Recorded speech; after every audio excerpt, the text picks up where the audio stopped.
Okay, so I'm gonna explain circles and areas related to circles in one video because the entire chapter is like this much. Like a solid 3-4 questions will come from it for the exams. So imagine this. No, I'm gonna let it. Yeah. So here we got a circle. Okay. So imagine we got a circle.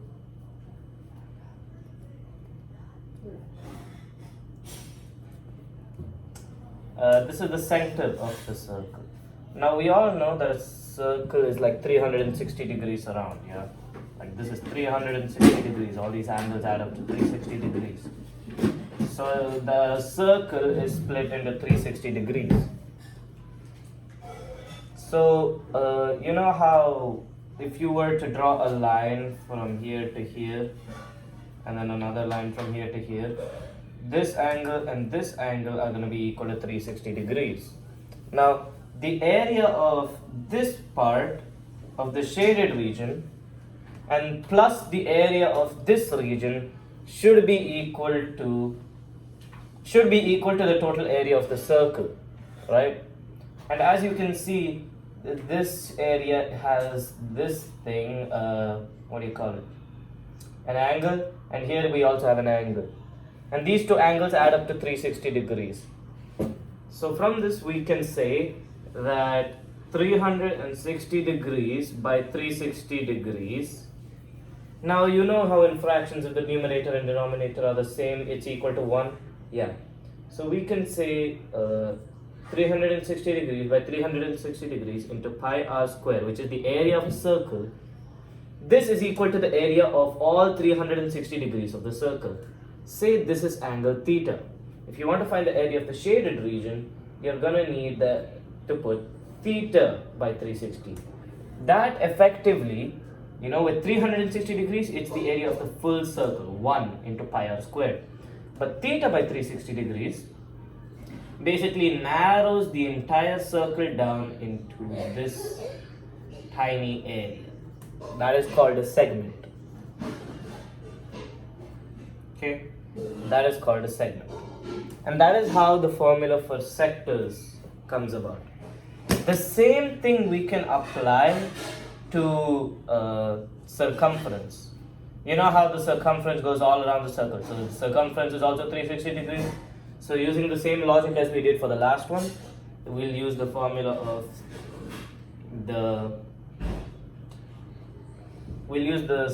for circumference, and bam, we got this, and this will give us the area, the circumference length from here to here. Now what about segment? Well, segments are pretty simple. They're gonna take the area of, so imagine this, you have a circle. Let me just create another circle.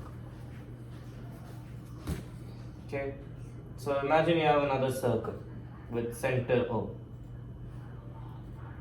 Now you take a chord which is a straight line from one point of the circumference to another point on the circumference that doesn't pass through the center. This is a chord. Now the area of the shaded region, or the area of the segment, which is the part underneath the chord, the area of the shaded region, we can't exactly say, oh, this is like, it's a harder shape to get.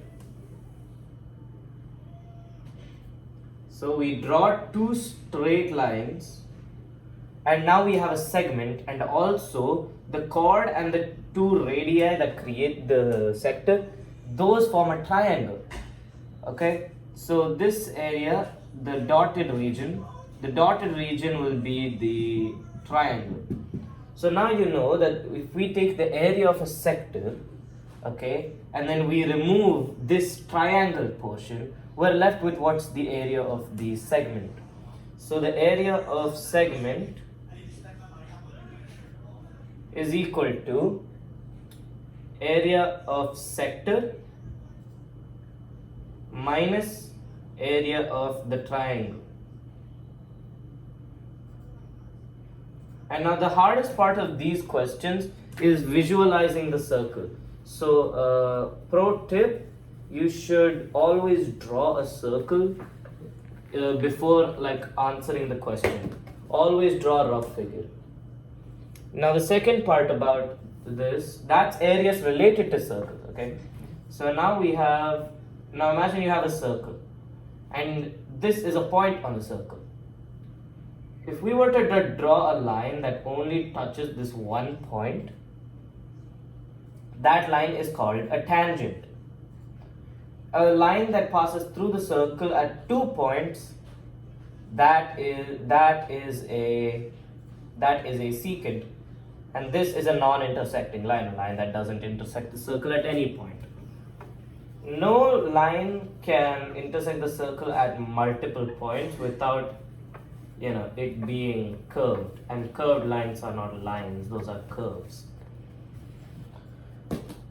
Now what is a circle? A circle is a collection of points that are equidistant from a fixed point. So imagine you have a point over here, and let this be the fixed point O. So if you have a point over here and the length between this is 1, the next one will also be 1 centimeter. This one will also be 1 centimeter. And if you have infinitely many points, you get a circle that are all equidistant from the fixed point. That might come for MCQs or like a 1 mark, what's a circle? So remember that. Now, tangents have a very funny rule. Funny rules, 2 of them in particular that we're gonna need for the exams. So you know how circles have radians, yeah? Circles have a radius. Now imagine you have one point, okay, let this point be P, and you have a tangent that passes through P, okay? Now you have a tangent that passes through, that touches P, and then it's a tangent.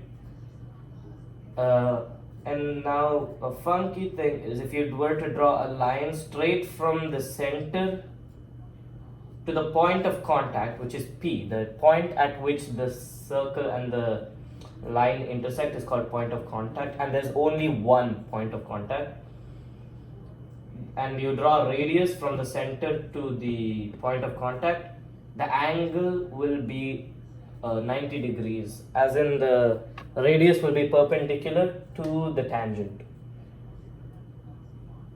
Now why is this? Well, it's pretty simple if you think about it. Now imagine you're standing over here, right? And you have a point, and you have a plane over here. Okay, now imagine this is the ground and you're standing over here. What is the shortest possible distance that you can fall? If you were to fall at this angle, this line looks pretty long, yeah? If you were to fall this way, it would still be pretty, long. This way, this way. The fastest route to the ground is a perpendicular line, as in straight down. This is the shortest possible distance. Okay?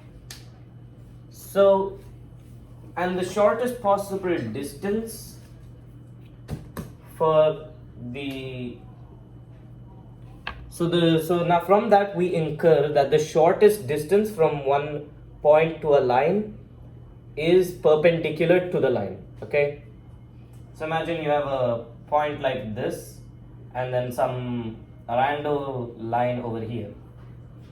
The shortest line is still perpendicular regardless of the orientation.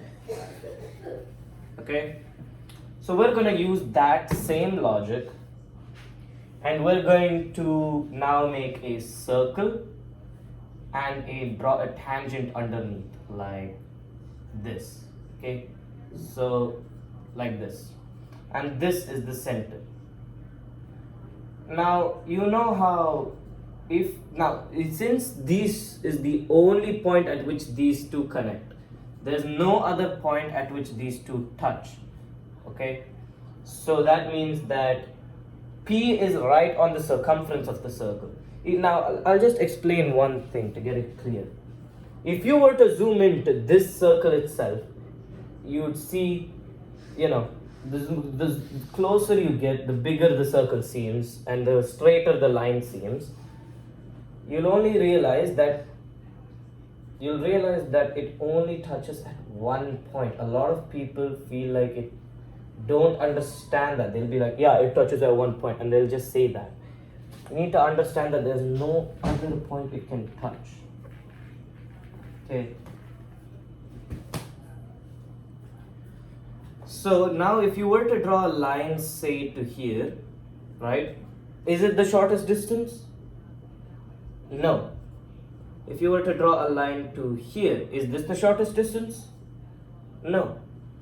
The shortest distance would be the radius to the would be the center to the circumference of the circle, right?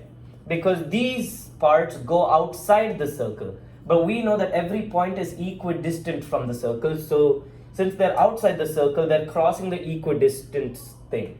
So they're bigger than the radius. But if we were to draw a line directly from the center to the circumference, at the point of contact, which is, where the tangent and the line intersect, that touches the circumference. So if you draw a line from the center to the tangent, it would be touching the circumference. It would not go outside the circumference. And as we said that every point is equidistant, that this means that this is the shortest possible, line. And now we know the shortest possible distance will always be perpendicular. That's why a radius drawn from the center to the tangent will always be perpendicular. In the textbook, the proof is given. Study that if they ask for the proof, but just remember this is just a dumbed down understanding type of way you can do it. Now the next funny thing about tangents is this. So imagine you don't even need the center for this, okay? So you have a circle here and you have a point outside the circle. Let's name this point P.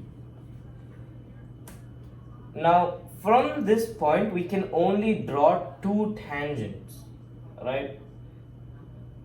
Why is that? Well, it's because wait, let me just draw the tangents. This is too big, let me just make it a bit smaller. So you have a point outside the circle. So you'll only have two tangents. Okay? And the thing about these two tangents is that this tangent and this tangent will be equal in length from the point to the point of contact. If the tangent extends beyond the point of contact, those two can be different. But until the point of contact, they are the same. Okay? So if we were to erase this line and erase this line, then the lines are completely equal. But if we were to continue drawing, then there is a chance they're not equal. So they can try to get you like that in given figures. So be careful, okay? So these are the points of contact. Now these two are equal.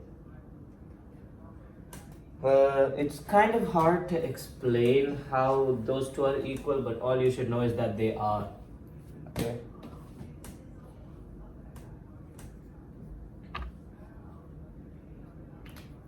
So yeah, that's pretty much it. Yeah. So I'll also explain one of the guaranteed questions that's coming not only for the pre-board exam but also boards. So you got a circle, and the circle is circumscribed in a bowl, in like a box.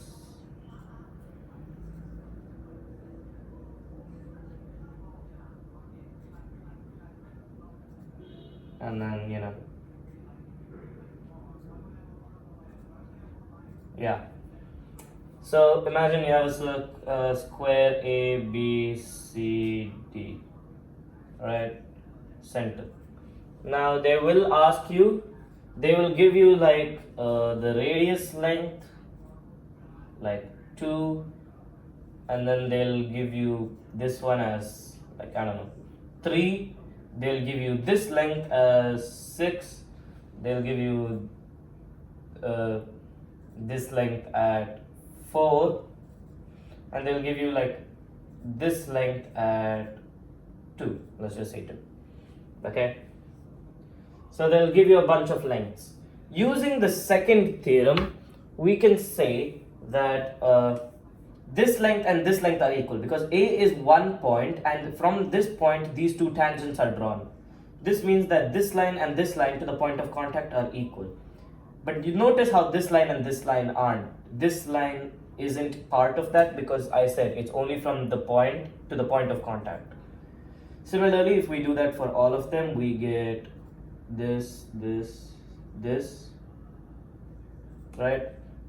And then with the radius, we can then split it into pieces, right?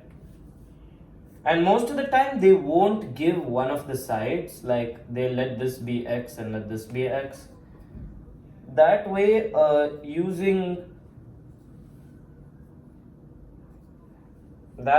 you have to use a bunch of rules to figure it out. If you need any help with one of the questions, send me the question that you need help with. Right? Go through all the questions. That's pretty much it. That is pretty much it. Very small topic.